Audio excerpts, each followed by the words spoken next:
বন্ধুরা, তো দেখো রেডি হয়ে গেছি। রেডি হয়ে আমরা এখন যাচ্ছি এক্সপো মেলাতে। তো এই যে টোটোতে উঠে পড়েছি, টোটো করে চলে এসেছি এক্সপো মেলাতে। আর এক্সপো মেলাতে এন্ট্রি টিকিট হচ্ছে 10 টাকা।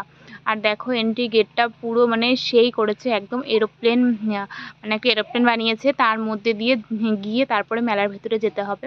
তো আমার তো ভীষণ ভালো লেগেছে গেটটা। তো দেখো এই যে মেলাটা পুরোটা ওপর থেকে দেখা যাচ্ছে। নিচে নেমে এসে তারপরে এই যে এখানে দেখো আচারের দোকান বসছে, অনেকগুলো আচারের দোকান, মানে প্রায় 3টার মতো তো আচারের দোকান। আর এই যে মালা কানেরের দোকানগুলো তো বসেই। আর এই যে লেদারের ব্যাগগুলো এসছিল। আর এই যে এখানকার ছবিগুলো মানে এত সুন্দর, রাধাকৃষ্ণের ছবিটা দেখে আমার এত ভালো লেগেছে। তোমার দাদাভাইকে বললাম যে আমাকে একটু কিনে দাও, কিন্তু আমাকে কিনে দিল না। তো যাই হোক, তারপরে এই যে মোমোর দোকান থেকে একটা গন্ধরাজ মোমো নিয়েছিলাম।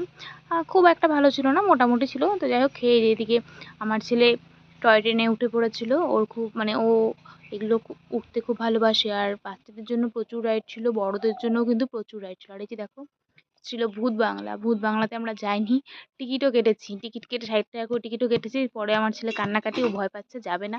তো আর যাওয়া হয়নি।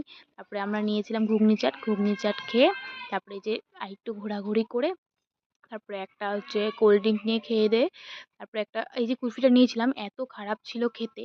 তো তারপরে এই যে ছেলে একটা রাইডে চড়লো, তারপরে আমরা কিন্তু বাড়ি চলে এসেছি। আজকের মতো এই পর্যন্তই। টাটা।